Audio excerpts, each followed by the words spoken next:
All right. Well, hello, everyone. I'd like to introduce you to our special guest, Dr. Izabella Wentz. She is a pharmacist who has dedicated herself to addressing the root causes of autoimmune thyroid disease after being diagnosed with Hashimoto's in 2009. She is the author of the New York Times best-selling patient guide, Hashimoto's Thyroiditis, Lifestyle Interventions for Finding and Treating the Root Cause. And she is an ardent champion of incorporating lifestyle change and functional medicine into the treatment of autoimmune disease.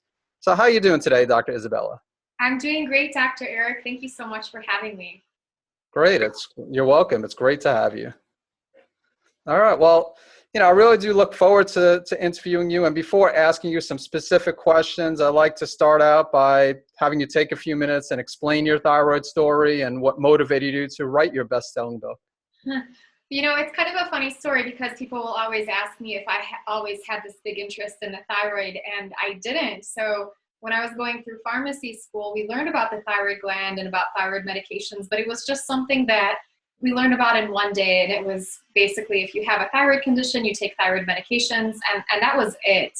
So I think there was some mention about it being autoimmune, but nothing else besides that. And I was commonly dispensing thyroid medications when I worked in the community pharmacy, and I never realized the amount of suffering and pain that people went through when they actually had thyroid disorders until I was diagnosed myself, of course, in 2009.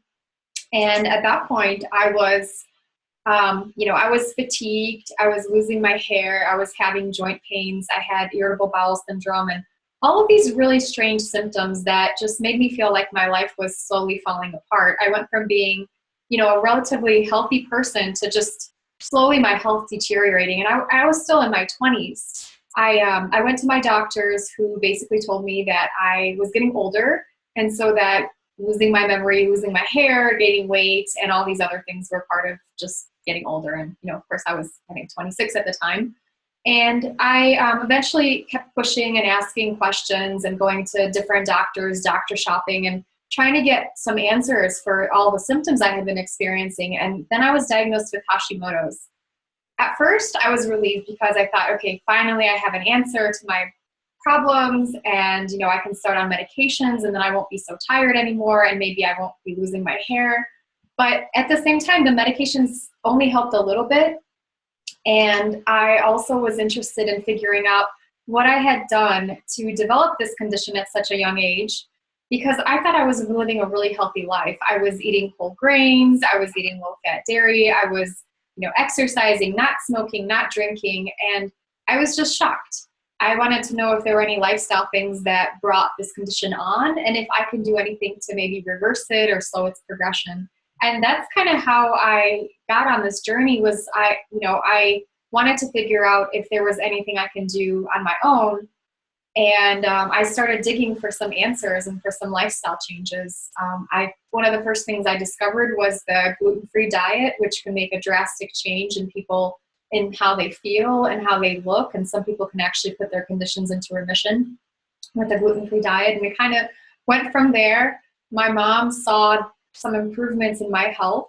She's a medical doctor trained in Poland, and she told me that I needed to start writing things down so that we can get this information over to my cousins and family members in Poland who had also been diagnosed. And that's kind of how the Hashimoto's patient guide came to be. I was writing down things that I was researching and were working to get myself better, and I'm just really glad that it's been able to help other people as well along the way. All right, great. That's a great story. And so you, from what I understand, you decided you were writing the book, not necessarily to write a book, but just writing your own experience to benefit others, and then it kind of turned into a book. That's kind of what it was happening. When I was first diagnosed, I had all this brain fog, like a lot of people do. And I would research things on the internet. I would go to the medical journals, PubMed, or patient forums or whatnot. And I get all this great information, but then I kind of forget it the next day. So I thought it was really important for me to keep all these things in a central place. So the guide was really kind of my own healing guide as well. And now it's turned into that for other people. All right, fantastic. Well, let's get rolling with some questions. So one of the questions I wanted to ask you is, if you think that it's possible for the thyroid gland to regenerate if someone is able to suppress the autoimmune component of the condition. So absolutely. And I've seen it over and over again. So in some cases, when people remove the triggers, so they remove the root causes or whatever is causing their immune system to attack their thyroid gland, thyroid tissue can regenerate. The challenging thing is that in different people, it happens at a different rate. So one person may go gluten-free, and within 3 months, they may need to start reducing their thyroid medications and get completely off of their thyroid medications. And I collect a lot of remission stories from people on my website. So we've got a few people like that who basically changed their lifestyle and were able to get off of thyroid medications because their thyroid function returned. And then we've got other people who will do all the right things and they'll see a reduction or even a remission in their thyroid antibodies, but they still may require the use of thyroid medications. So, I wish there was a magic formula. I used to think that it was younger people who had the condition for a shorter amount of time that were more likely to regenerate their thyroid tissue. But I've also had some people in their 50s who've had the condition for 20 years who, maybe treated an infection that they had and were able to get off of thyroid medication. So, I don't think there are any hard, fast rules, but definitely eliminating your triggers and supporting your body is going to help. Okay. Yeah, I agree. I mean, you definitely first got to find the trigger, remove the trigger.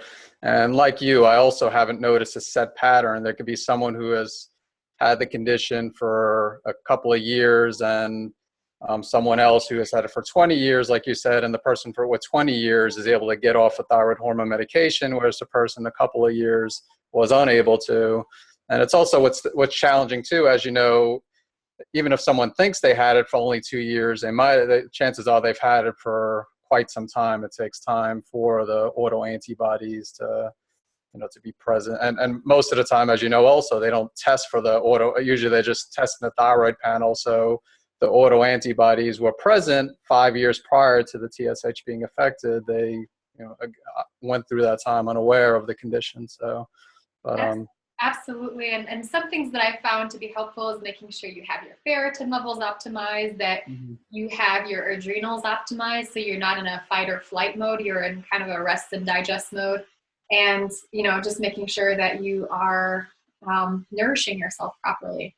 Those are things that are going to be helpful no matter if they help you get off of thyroid medications or not. But yeah, like you said, it's hard to predict. And yeah, some people will have thyroid antibodies for 10, maybe 20 years before they actually start seeing a change in TSH and before they're diagnosed. Yeah, exactly. All right. And then since you're a pharmacist, I, of course, want to ask you a few pharmaceutical questions. So first of all, do you have a preference when it comes to patients with Hashimoto's taking Armour versus a compounded T4, T3 product? I found that most people do very, very well on a combination of T4 and T3. With Armour, in a very, very small percentage of people, some people might see an increase in thyroid antibodies. So in that case, I would recommend doing the T4, T3 compounded medication. And then, we also might have potential problems with some of the fillers used in Armour. So some of the Armour products used to be corn-based, and some people who are very corn sensitive were not able to tolerate that. So in that case, doing a compounded T4, T3 medication may be beneficial. Problem with compounded T4, T3 medications is they have to be made by specially trained compounding pharmacists. And you want to make sure that the compounding pharmacist uses something called PCCA as a starter, because thyroid medications, they're dosed in micrograms. So that's like 1/1000th of a milligram. Most pills out there are, like if you take ibuprofen or Advil, that's 200 milligrams.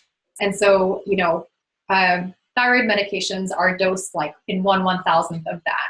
So it's really easy to basically get the dosage wrong if you are not, using these specified starters that have the starting material very, very diluted, so that it makes it very difficult to make the dose inaccurate.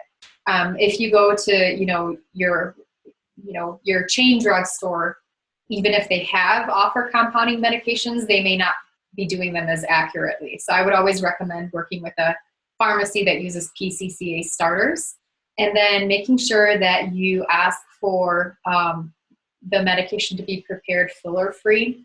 A lot of times they can do that for you, so they can make a gluten-free, dairy-free, and soy-free. There's also 2 different types of fillers that could be used, Avicel and Methicel. So the Methicel is extended release, and some people with gut issues, which is mostly everybody with Hashimoto's, may have trouble absorbing that medication. So I've seen people who basically were put on a compounded, that was a suspended release medication, and they were just not absorbing any of it. So I would want to make sure that you talk to your pharmacist about not doing any kind of fillers that may impair the absorption of the medication. Okay.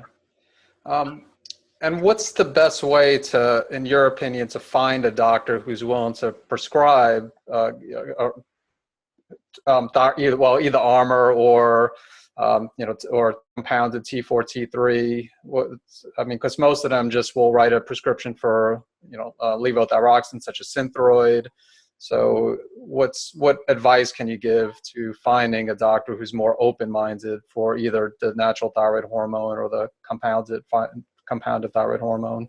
But it's Synthroid is the drug of choice, and when you look at all the guidelines that endocrinologists get and most physicians get, they'll say that most people will do well on Synthroid, and that's the first drug that you need to prescribe. And there are some concerns about, back in the day, Armour was not standardized correctly. This hasn't been an issue for many, many years now, and the Armour, Nature-Throid, and all these other medications are going to be just as safe and potentially more effective for most people with Hashimoto's. And I actually have kind of a pharmacist trick for this. So in order to figure out if you want to find a doctor in your area who prescribes this kind of medication, I suggest that people work backwards, that they call their local compounding pharmacy or they call their local pharmacy. I usually recommend working with independent pharmacies because the staff there and the people there actually want to take the time to get to know their customers and clients and patients, versus people who work in community pharmacies. They usually are very much short-staffed. If you're working the big chain boxes like the CVS's or the Walgreens, those unfortunately people there usually just don't have enough time to really interact with their patients. And so you call them and ask them for a list of doctors in the area that prescribe these kind of medications that you're interested in getting.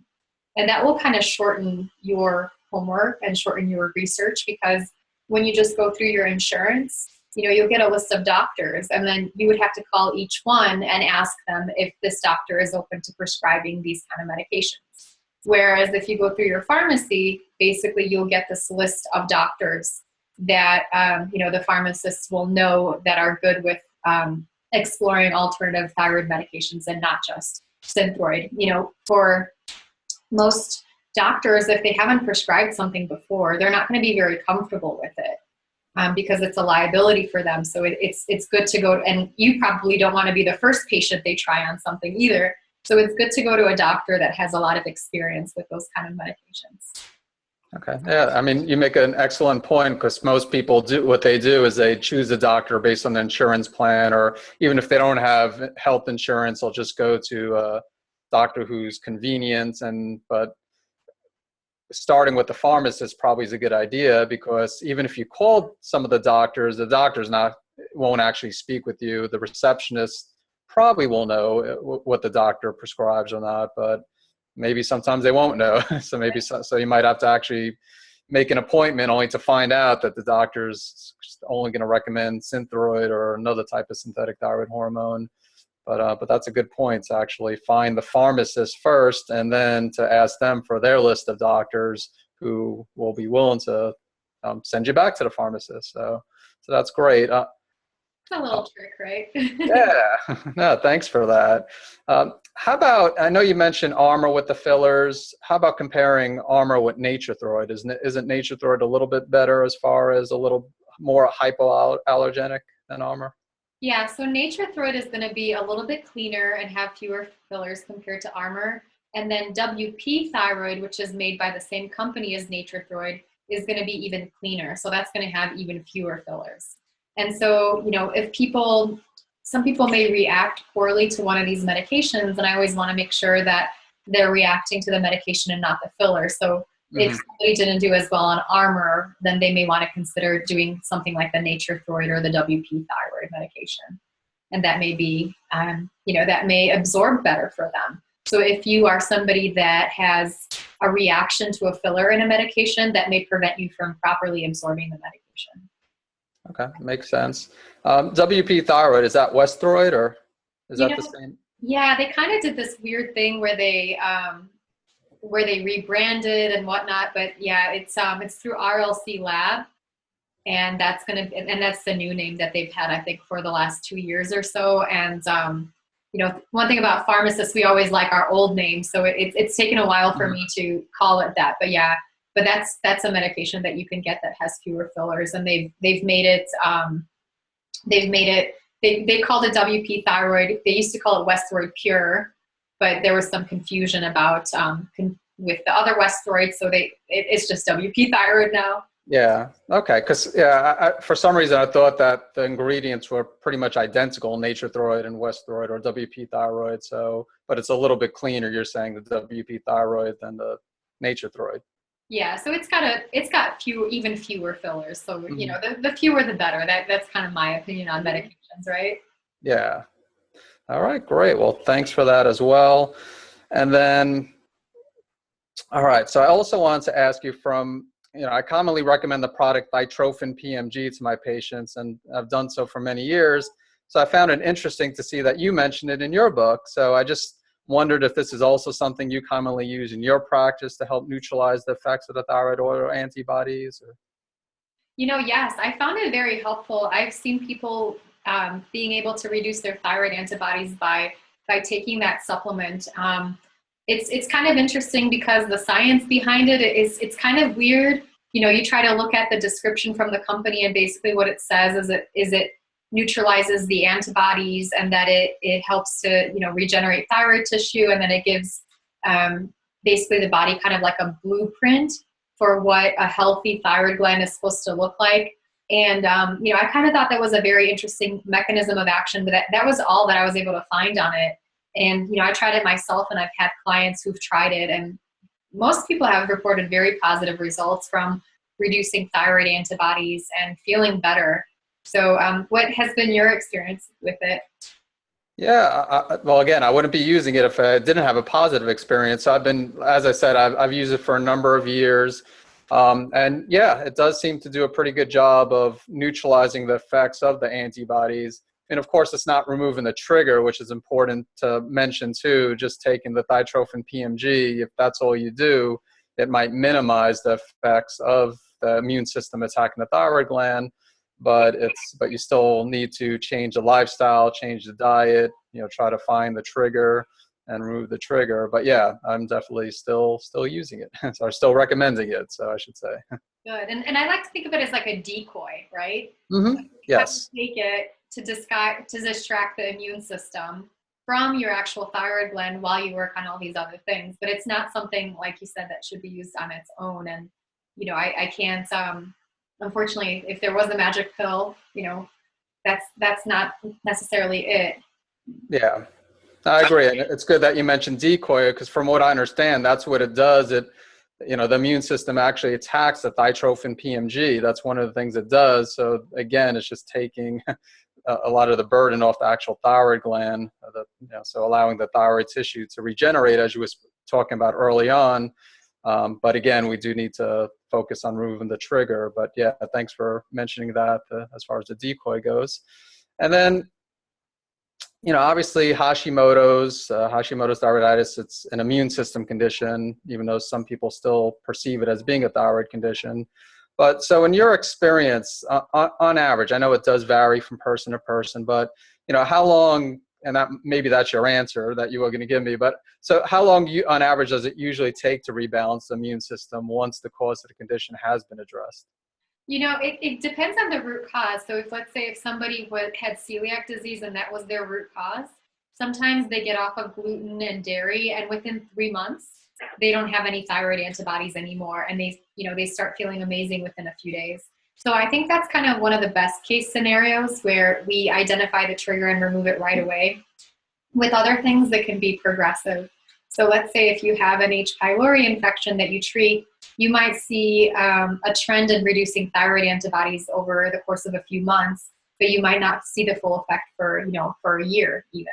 But I would say with every intervention, I actually recommend people test their thyroid antibodies on a monthly basis when they're actively doing different interventions to try to reduce them. You should see a trend of them going down within that first month. Mm-hmm. And sometimes what I notice, I agree, ideally you want to see them consistently go down. Now, sometimes I do see them fluctuate, and sometimes some fluctuations are common. But yeah, ultimately the goal is to, get them where they're going down, and then of course normal. Every now and then there'll be someone who tests negative for antibodies the first time, and then when you test them again. So that's another thing also, I guess, to bring up too, which you probably have seen as well. You can't, I guess my point is you can't just go by one single antibodies test. If someone, has an elevated TSH, they get the thyroglobulin, thyroid peroxidase antibodies, both are negative. I'm sure you've seen where they might present as negative, but then later on be positive. Mm-hmm. Have you seen that with some patients? Absolutely. And then, the thought is that basically the autoimmune destruction of the thyroid may still be happening without any thyroid antibodies. So that's kind of one part of it. And then if your immune cells are out of balance, so let's say if you don't have enough white blood cells on board because your immune system is suppressed, then you're not going to be showing as many thyroid antibodies. And as you get healthier and you get a healthier level of those white blood cells, you might actually see a higher level of the thyroid antibodies as well, which some people might think is a negative. But at the same time, you want to look at the whole picture. How is the person feeling? If a person comes to me and they don't have any thyroid antibodies and they're feeling horrible, then of course we want to look at getting them to feel better. We're not going to say like, oh, well, your numbers look fine, I can't do anything else for you. And the reverse is also true. If they're feeling amazing, and even if we see an increase in thyroid antibodies, of course we want to monitor that, but we want to make sure that overall the first goal is to get the person to feel good, to get rid of their symptoms, and then working on correcting all of the imbalances. Okay. Yeah. I mean, excellent point. You have to look at the whole picture and not just the antibodies. If, as you said, if someone has antibodies that are decreasing, but they're still not feeling good, or if for any reason they're feeling worse, then obviously you want to address that. You're not just treating the blood test, but you're helping the whole person. So excellent point there.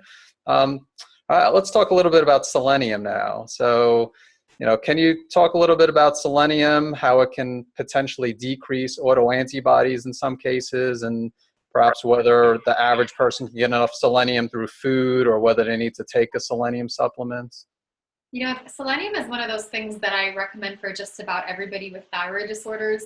There are multiple studies that have shown that selenium can reduce thyroid antibodies in people with Hashimoto's. Selenium has shown a positive effect in Graves' disease. It's shown a positive effect in pregnancy, in preventing postpartum thyroiditis in pregnancy. The different studies seem to show there's a magic dose of it. So that's going to be around 200 micrograms per day. A dose of 100 micrograms didn't work as well. And selenium is also one of those Goldilocks supplements that if you get too much of it, it can be toxic. So I will generally recommend anywhere between 200 and 400 micrograms per day of the selenium as a selenium methionine supplement. And the studies have shown that you'll see about a reduction in thyroid antibodies by about half at the 3-month mark. So if somebody had 1,000 in their TPO antibodies, by taking the selenium, they should see the antibodies drop to about 500. Selenium deficiency has been deemed as an environmental trigger for Hashimoto's. What's interesting is that people with celiac disease, people with Crohn's disease, people with any kind of irritable bowel issues are going to have a harder time absorbing selenium from their foods. So as we know that the gut and the thyroid are very much intimately connected, this is a big thing that, that I always recommend for just about everybody, making sure that they take a selenium supplement if they've developed a thyroid condition. Most multivitamins are not going to contain enough selenium in them. And selenium seems to, different things can impair its absorption. So I could probably talk about multivitamins another time, but basically you put everything in one pill and all of these different nutrients, interact with each other for absorption. And then you don't end up absorbing anything when you take a multivitamin in a lot of cases. Some things do get absorbed, but selenium absorption may not happen appropriately from a multivitamin. I usually recommend taking the supplement on an empty stomach, in the morning or something like that may be fine. You probably do want to space it from thyroid medications by about 30 minutes if you take those. And, what I've seen with clients is a lot of times they'll say they feel a lot less anxious. Their mood is going to be improved once they start taking a selenium supplement. If they are monitoring their thyroid antibodies, they're going to see a reduction in their thyroid antibodies with that. Another interesting thing to note that I just learned a couple of years ago is that actually gluten-free diets, which are, of course, another big recommendation for people with Hashimoto's, may make a person deficient in selenium as well. So, some of the richest sources of selenium may include grains as well as Brazil nuts. I know a lot of people have said that they will take Brazil nuts to get their daily selenium dosage. The only issue with that is that the content of the selenium in the Brazil nut is going to depend on where the Brazil nut was grown. So if it was grown in a selenium-rich soil, it's going to have more selenium. If it's grown in a soil that doesn't have enough selenium, then it's not going to be having an adequate dose of selenium. So people can actually underdose or overdose themselves with Brazil nuts, given that we don't really know how much selenium is in them. So, a lot of times I'll say try to get most of your nutrients from food, but with selenium, because it's such an important nutrient for thyroid function and because it has a narrow therapeutic index, I'll say, skip the Brazil nuts, take a selenium supplement. Okay. And just to summarize, you said usually the average dosage would be between 200 and 400 micrograms. Is that correct? And selenomethionine is typically what you recommend? Yeah, that's usually going to be my recommendation. And most people will do very well with that. The only exception is if somebody is both iodine and selenium deficient, which is, it's not very common, but selenium deficiency may exacerbate an iodine deficiency. So that would be the only thing. So if you are somebody that reacted poorly to a selenium supplement, I've probably out of 1,000 people, I've seen maybe one person like that, then there's a potential that you may be iodine deficient. Okay. And I also found it interesting that you said that, so you recommend taking it on empty stomach, because usually I recommend taking it with food. So I need to test it on an empty stomach, see if that's, if there's a difference with the effectiveness. But so you said like in the morning, typically without food, like a half hour after thyroid medication, if they're taking a thyroid medication? Yeah, I used to recommend it with thyroid medication. And I had a couple of people who, and I don't know if maybe their selenium had some calcium in it. The selenium supplement they were taking had calcium. And then that person reported that their TSH numbers got a little off balance. So, now I recommend spacing it out by about 30 minutes from the thyroid medications, just to be sure, because thyroid medications are very finicky with absorption. So we don't give anything else that may impair their absorption. Yeah, no, I agree with that, spacing out with the thyroid medication. I just, on the empty stomach, I haven't given it on an empty stomach. So it's something that I'm going to test out and see. Okay. So, because you're saying that you give that a half hour, just to clarify, so a half hour after if someone's on thyroid hormone medication, you wait a half hour, they take selenium, and then they wait, so you have them wait until they have breakfast, like another half hour? Like when you say, okay.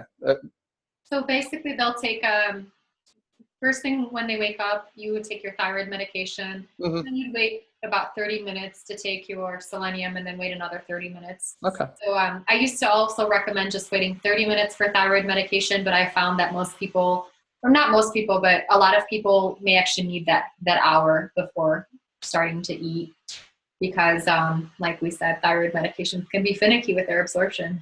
Yeah. All right. And I guess let's go talk about some goitrogenic foods. So do you believe that people with Hashimoto should completely avoid goitrogens or goitrogenic foods such as soy? and other goitrogens, cruciferous vegetables?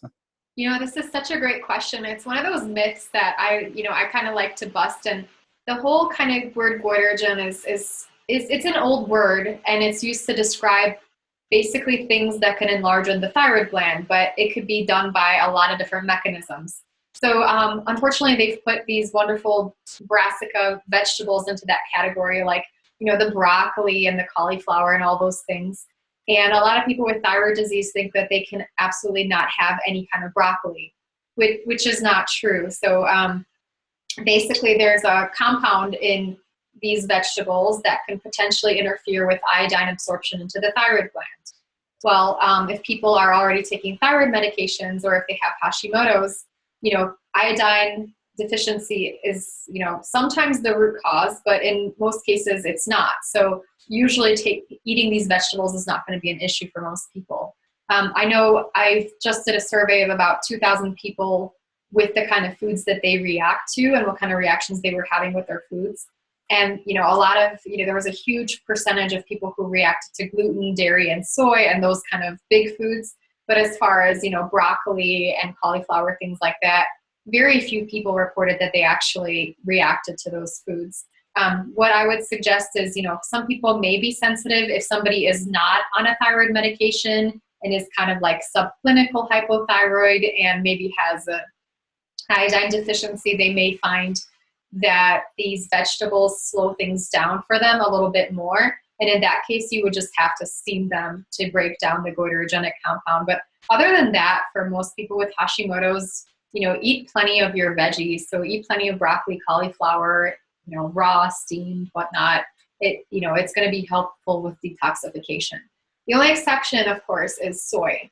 So soy is a goitrogen because of a different mechanism. So it interacts with thyroid peroxidase. They did studies in children who were fed a soy formula, instead of breast milk, and they found that these children were more likely to develop thyroid antibodies later on in life. So soy has been, connected to Hashimoto's and potentially inducing Hashimoto's. So that's one thing that I definitely recommend staying off of.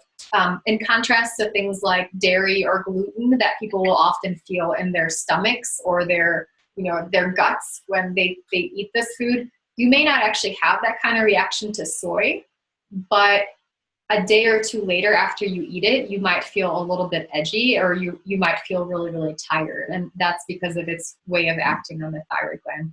So for most people with Hashimoto's, I recommend staying away from soy. But eat broccoli and kale. Yeah, I agree. A few years ago, I actually wrote some articles on talking about goitrogens, and I was telling people to minimize their consumption, but that was really not due to research I did, but conferences I attended, just other, people who I perceived as being experts in thyroid health, just telling their patients not to eat goitrogens. But then the more research I did, I've done over the years, just realized that most, or pretty much all the studies have been on animals with regards to cruciferous vegetables, and usually large doses.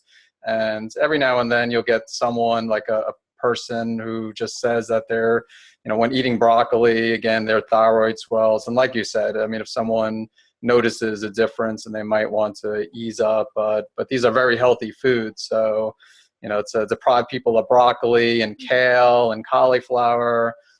So yeah, I think that it's definitely most people could eat them without a problem. And with soy, it's besides the goitrogenic properties, of course, most soy is genetically modified. So when factoring the GMOs, but even if you're consuming non-GMO fermented soy, you still, have to deal with the goitrogenic properties, and it also has some anti-nutrients, which also is a factor. So I agree with you as trying to not eat or limit the consumption of soy. So great. Thanks for sharing that.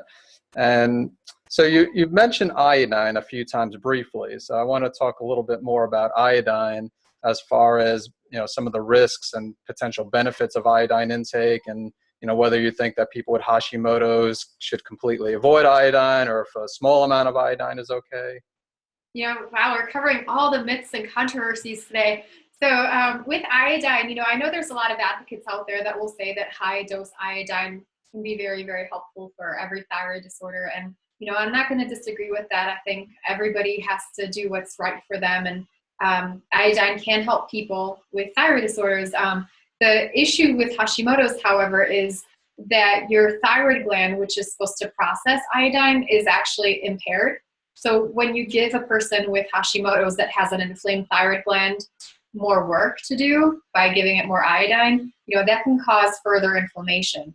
And, in surveying my clients and readers about, I'll give you an example. About something like 80% of people said that going gluten-free made them feel better, and nobody said that it made them feel worse.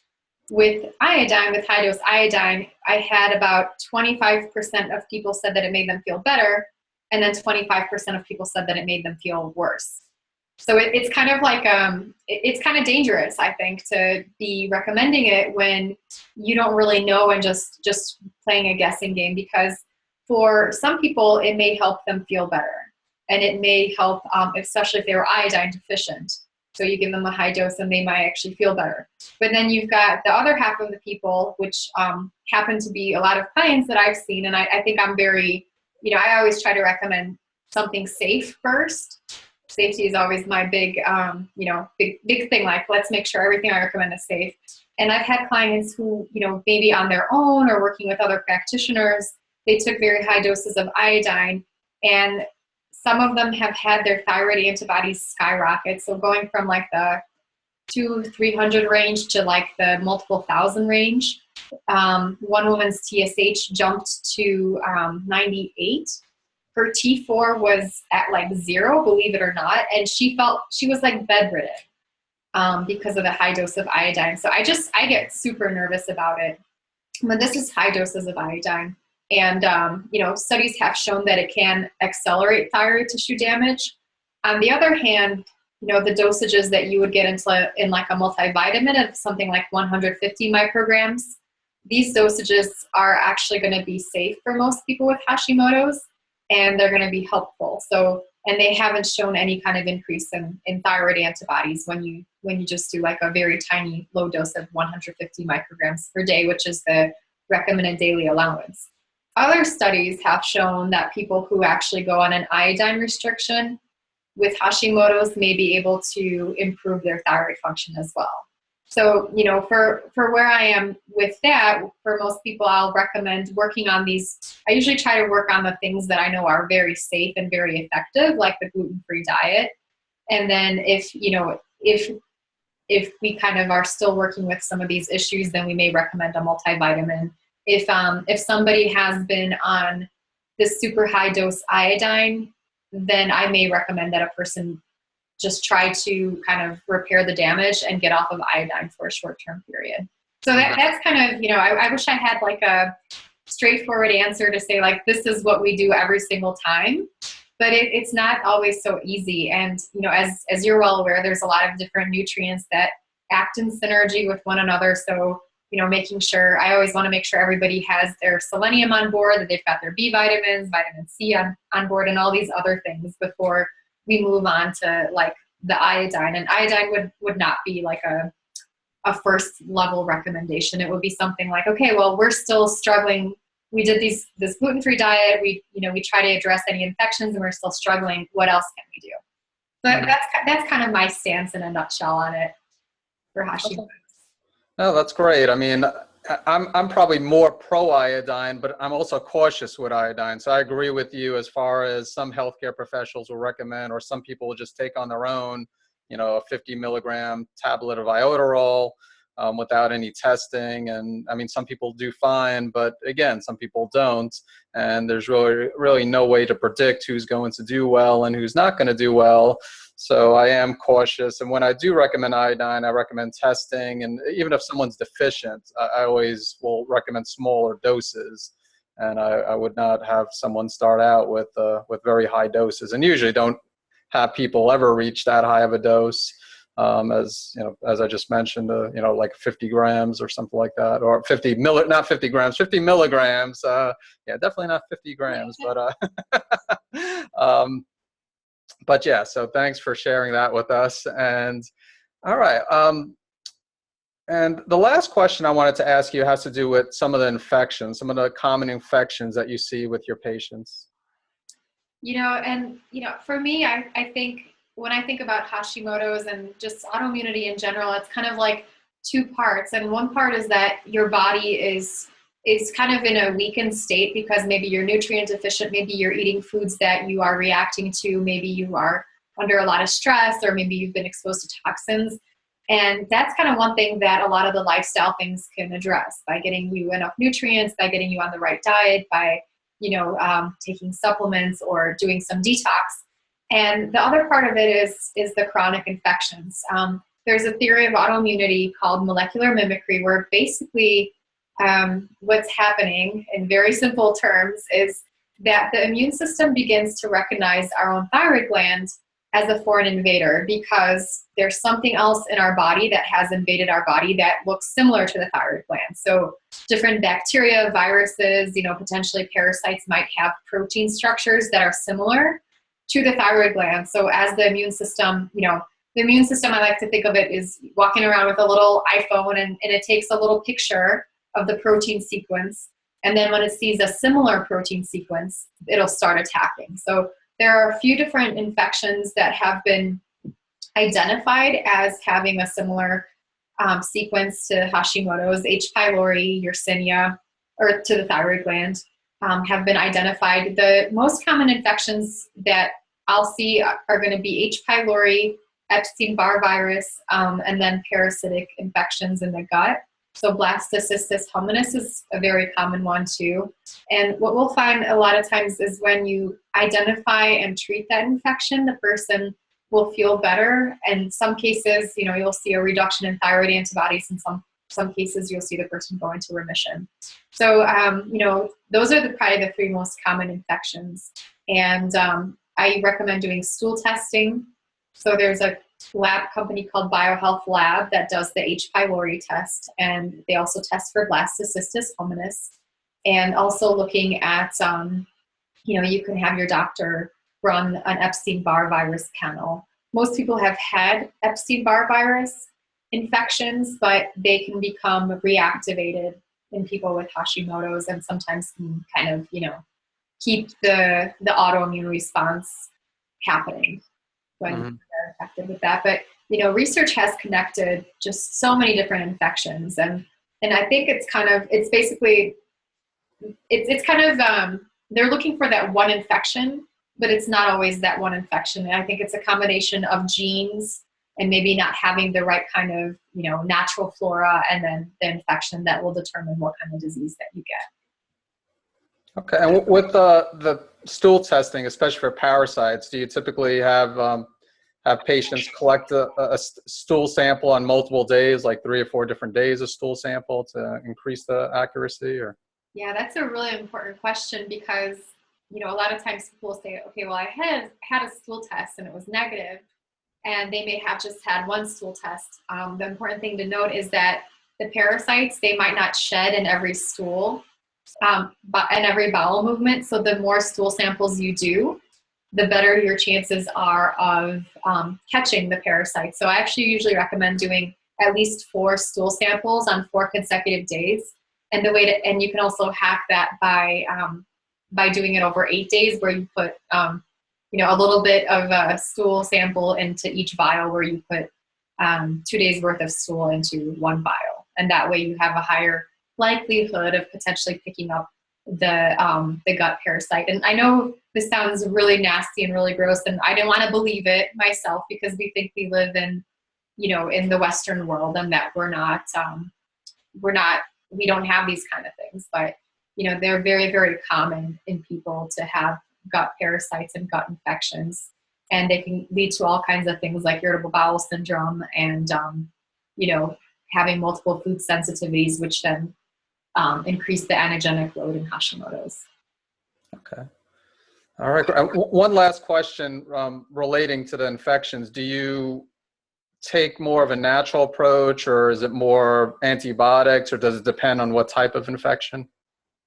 I would say it depends on the person. It depends on the infection too. So whenever I write about it or I talk to clients about it, I always want them to work with their own physicians, and their own healthcare practitioners. And I'll give them kind of a list of recommended therapies. So, you may do like a medication, and then you may follow that with herbs, or you may do just the medication, or you may do just the herbs. So I kind of just give people some information on what some of the more effective protocols I know to be, and let them take that to their doctor and let them make that decision on their own, because, some people feel much more comfortable with antibiotics. Other people don't feel comfortable with them at all. And we've got the whole, destroying the microbiome, but at the same time, there are certain infections that may not be susceptible to herbs, or it may take a really long time to eradicate them the herbal way,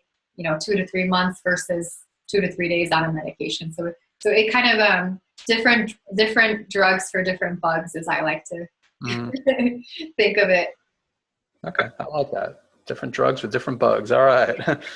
All right, great. Well, thanks for answering these questions. I'm sure everyone found the information to be useful. And so what I'd like you to do now, if you could just take a few minutes and talk about your excellent book, Root Cause. I'm sure many people who are listening have already read it, but I'm sure there's also have been many who haven't read it. So if you could talk a little bit about your book. Sure. So I think it's got the longest title ever. It's called Hashimoto's Thyroiditis, Lifestyle Interventions for Finding and Treating the Root Cause. It's available on Amazon. If you look for Hashimoto's Root Cause or Izabella Wentz, you'll find it.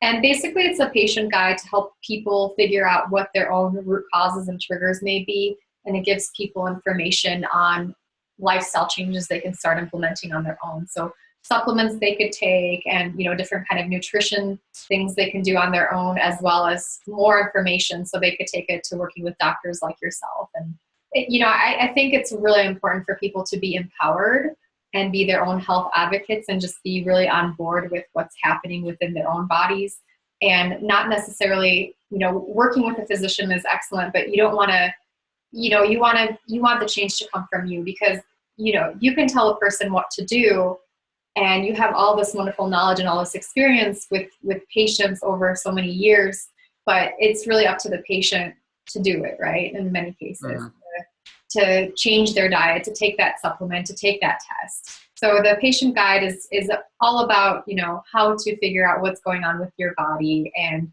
the things you can do on your own to get yourself better. And I have a website too. It's thyroidpharmacist.com, and I have lots of great information on there. I try to write a new blog post every week. I'm a big research nerd, so I'm always, researching different types of infections and different kinds of root causes. As we both know, it's not always the same thing for every person that triggered their Hashimoto's, but at the same time, there are a lot of universal things that we can recommend that will make most people feel much better. Great. So the website, you said thyroidpharmacist.com, correct? That's right, thyroidpharmacist.com. Okay, great. And yeah, if anybody listening who has not read her book, definitely get it. And I'm not just saying that because I'm interviewing you. It's definitely one of the best books I've read on Hashimoto. So, it's one of those must reads for anyone with Hashimoto's thyroiditis. So, thank you so much for that. And I forgot to mention, I also have a free book chapter. If people go to thyroidpharmacist.com/gift, they can get the nutrient depletions and digestion chapter.